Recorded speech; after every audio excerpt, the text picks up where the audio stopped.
Olá pessoal, bem-vindos ao canal Fé Simplificada. Eu sou o Júnior e agora a gente vai falar sobre um tema que repercutiu bastante. Os últimos vídeos nossos teve bastante insights sobre esse tipo de assunto, né, Wesley?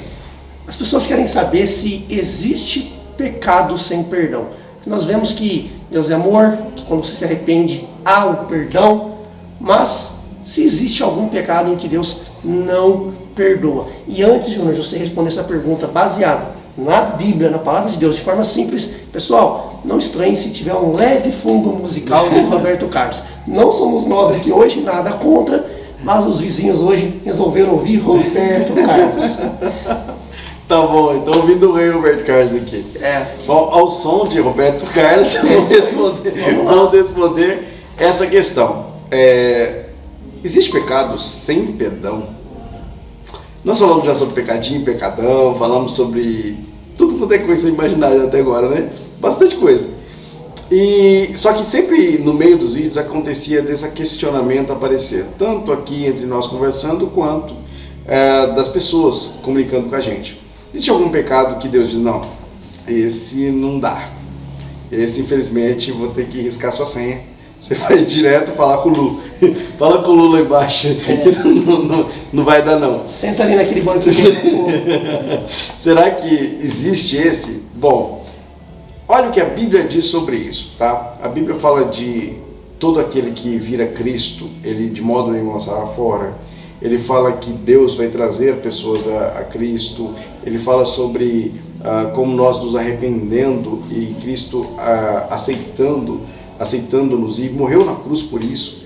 Mas o próprio Cristo em Mateus, esse texto aqui, ó, que é bem discutido, Mateus capítulo 32. Deixa eu ver onde eu coloquei esse texto, gente. Não foi eu que coloquei, brincadeira. Mas Mateus... Ixi, gente, perdeu, travou. Peraí.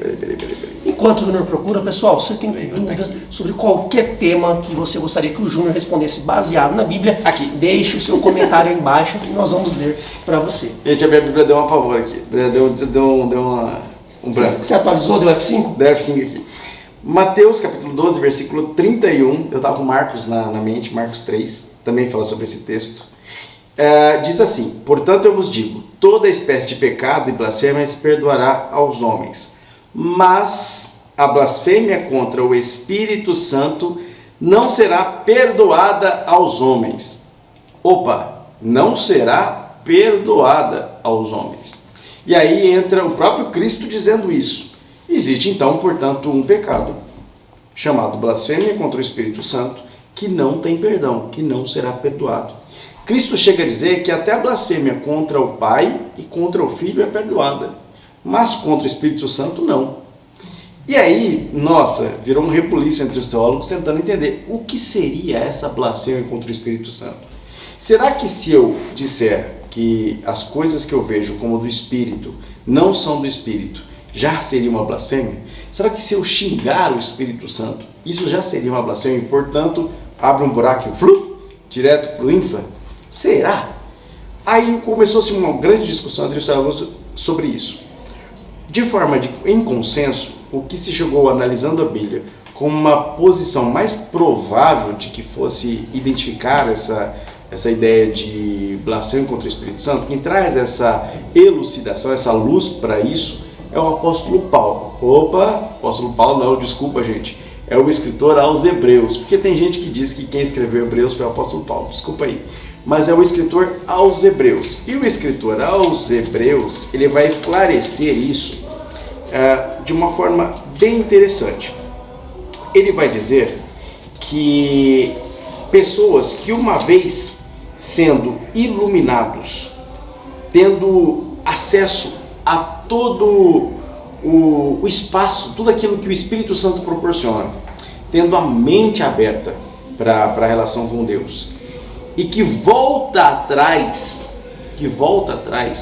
que diz tudo em contrário, para essa pessoa não há perdão.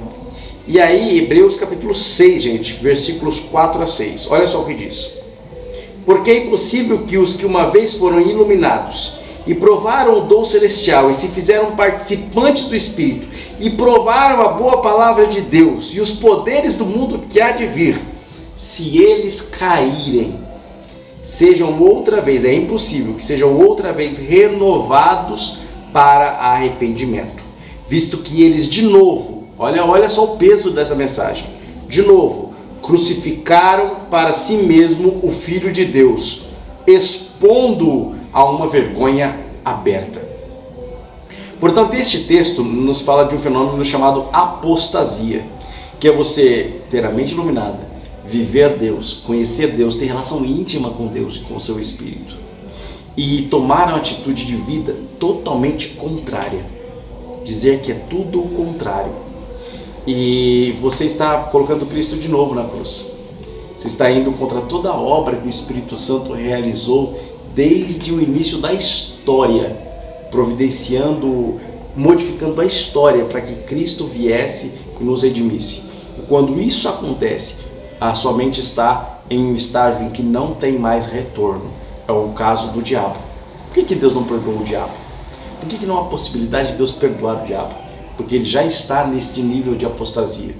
Ele já blasfemou contra o Espírito que ele conheceu. Ele conheceu Deus. Então ele sabe quem é o Espírito Santo. Ele já fez essa blasfêmia, ele já proferiu. Por isso para ele não há mais perdão. E muitas pessoas estão indo neste caminho, cauterizando as suas mentes, de forma, mesmo tendo experimentado todas estas coisas, olha só os requisitos: ter tido iluminação, ter provado as coisas de Deus, ter provado as coisas que são além do natural, o sobrenatural, e mesmo assim ter voltado atrás e ter se arrependido de tudo isso. É impossível que estas pessoas tenham renovados em suas vidas o desejo por arrependimento e voltem para Deus. E aí é o ponto em que essas pessoas simplesmente se perdem e vão para o inferno. Não há perdão para esse tipo de pecado. E eu cometo isso eu cometo isso em um dia, eu cometo isso em uma hora, eu blasfemo contra o Espírito Santo em uma frase, em uma sentença? Não. Isso tem relação com uma vida inteira, que era dedicada a Deus, que era vivida em Deus, e de repente se inverte. De repente esta pessoa diz que é totalmente o contrário. Essa guinada de 180 graus ruim, essa queda, essa verdadeira queda, quando acontece, ela é muito parecida com a mesma queda do diabo. E aí isso faz com que esta pessoa esteja em um ponto da mente cauterizada que ela não tem mais retorno. E aí não há perdão para essa pessoa. Ela está infringindo diretamente a santidade de Deus e o seu Espírito. E aí é o pecado único, inclusive, único na Bíblia registrado, o único pecado sem perdão. Vamos lá, Júnior. Talvez o pessoal em casa esteja com essa dúvida ou chegando nesse raciocínio.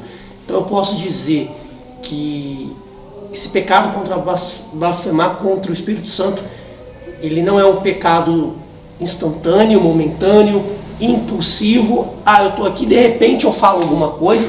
Ele não é esse pecado. Não. Só que também a partir do momento que ele acontece, ele se consuma, independente de qual vida a pessoa leve para frente, ela não terá o arrependimento suficiente, ou ela não terá o perdão de Deus. O que eu fiquei em dúvida, Júnior, talvez o pessoal em casa tenha dúvida, essa pessoa ela não tem o perdão de Deus pelo pecado cometido, ou ela não tem o perdão de Deus pela cauterização que esse pecado causa como consequência e ela não chega ao arrependimento sincero. Qual seria o motivo de não haver esse perdão? Pergunta justa. As duas coisas acontecem. Ela não tem o perdão de Deus, mas ela também não tem a capacidade de se arrepender. Ela vai entrar no remorso, que a gente já conversou sobre isso. Por quê? Eu vou contar um caso prático, para que as pessoas, através do caso, entendam. Uma certa irmã, lógico que não vou dizer o nome, né? Não vou dizer o que aconteceu. Pode falar. Não, ela padeceu de uma doença e foi para a cama. E ela era uma senhora crente, né, nesse sentido de aspas aí, porque não era crente de verdade. E ela foi para a cama e aí, nesse desespero de possibilidade de morte, ela pede para que as pessoas vão até a casa dela para orar. Um grupo de irmãs muito solícitas juntam o pessoal e falam: vamos orar por essa irmã para que Deus tire ela da cama, Deus restaure ela. E foram, caso real, tá, gente? Foram até essa casa, fizeram um círculo em volta daquela cama, começaram a orar. Quando começaram a orar, o Espírito Santo disse a uma delas: parem! E a mulher falou em profecia: para! Todo mundo parou. Não adianta orar. Ela já está perdida. E era uma mulher que tinha passado, eu não sei quantos anos especificamente, 20, 25, 30, mergulhada na igreja. E que nos últimos períodos da vida dela, nos últimos anos, ela tinha mudado totalmente. Ela tinha cedido, caído da graça mesmo.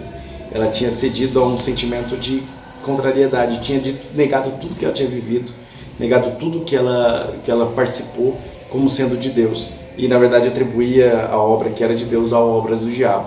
E ela caiu mesmo na fé demais. E chegou um momento em que não havia mais capacidade dela se arrepender. A pessoa chorou na época, a senhora chorou por não receber essa oração, por ter acontecido isso. As pessoas foram embora sem entender, mas essa mulher morreu xingando a Deus. Percebeu-se, portanto, que ela nunca tinha se arrependido. Na verdade, ela estava com medo da morte. Queria arrumar um jeito de repente, amenizar essa consequência, ou quem sabe induzir Deus a tirá-la da cama. Esse é o pensamento meio louco de quem tem a mente cauterizada. E esse caso nos mostra o perigo que é algo muito sério de você viver verdadeiramente a Deus. Por isso, já respondo outro questionamento seu. Uma pessoa que não conhece a Deus não tem como blasfemar contra o Espírito Santo. Porque como requisito para essa blasfêmia é ela ter experimentado Deus de verdade. Então alguém que passa 30 anos dentro da igreja e que faz um monte de loucuras depois, mas que nunca conheceu a Deus, que simplesmente frequentou a igreja, essa pessoa não tem como blasfemar contra o Espírito Santo. Então é um pecado que eu não tenho como identificar diretamente. Eu tenho que saber que essa pessoa vivenciou Deus de forma plena e completa e mesmo tendo vivenciado Deus, o negou. Voluntariamente o negou. Hebreus 10 vai dizer que aquele que peca voluntariamente, para ele só resta expectação de juízo. Uma expectação terrível de juízo. Portanto, é essa ideia de alguém que viveu realmente Deus e voluntariamente, por decisão própria, resolve rejeitá-lo. Aí esse tipo de blasfêmia, esse sim, é um pecado sem perdão. Tanto pelo lado de Deus, que não vai perdoar, quanto para a pessoa que também não terá capacidade de se arrepender. Uma vez eu estava na mesa com uns rapazes e eles estavam meio que debochando da fé. Era inclusive no trabalho. E eles estavam debochando da fé. E aí eu quieto, e eles começaram a debochar da fé, porque crente não bebe, não fuma, né, não faz um monte de coisa que dizem que dá prazer e que é errado. E aí eles começaram a brincar comigo sobre isso, mas eu fiquei quieto. Quando todo mundo começou a fazer essa roda de brincadeira, eu falei uma coisa só. E eu vou falar para você também, que talvez esteja do outro lado aí e já ouviu esse tipo de brincadeira. Lá no inferno existirá dois tipos de pessoas. Os que a Bíblia fala, Jesus fala, que são pessoas que irão chorar e ranger os dentes. A pessoa chora não porque está arrependida de ter chegado lá, mas está chorando porque chegou lá, mesmo sem se arrepender. Nem quis se arrepender, na verdade, mas a consequência da dor a faz chorar. E a outra pessoa é aquela que levanta os punhos para Deus e range os dentes de raiva, achando que Deus está sendo injusto de ter lançado ela lá. Esse é o tipo de pessoa. Esse tipo de pessoa que vai estar no inferno. Quando eu disse isso, todo mundo ficou quieto, porque basicamente as pessoas acabam se identificando. Será que eu estou rindo de coisa séria? E de repente pode ser que eu seja uma dessas pessoas que esteja chorando ou rangendo os dentes? Então cuidado, o Espírito Santo é sensível. Você vai levar uma vida muitas vezes para causar essa blasfêmia, mas uma vez que tenha cruzado essa linha, não tem mais retorno, e isso é muito sério. E aí, respondeu a sua dúvida? Lembrando, se você tem qualquer dúvida, deixe nos comentários. Compartilhe esse vídeo com seus amigos, com as pessoas que você se importa. Ajude o canal a levar esse conhecimento para muitas outras pessoas. Esse é o intuito desse canal. Quer temas específicos? Deixa aí sugestão também para os próximos vídeos. E aí, Júnior, vamos despedir da galera ao som de Roberto Carlos ainda não? Então, ao som, esse fundo musical que eu já não consigo entender qual que é, já vou dizer para você. Você quer ter fé? Não precisa complicar. Simplifica. Vem assistir este vídeo no canal Fé Simplificada. Te vejo no próximo vídeo. Até mais.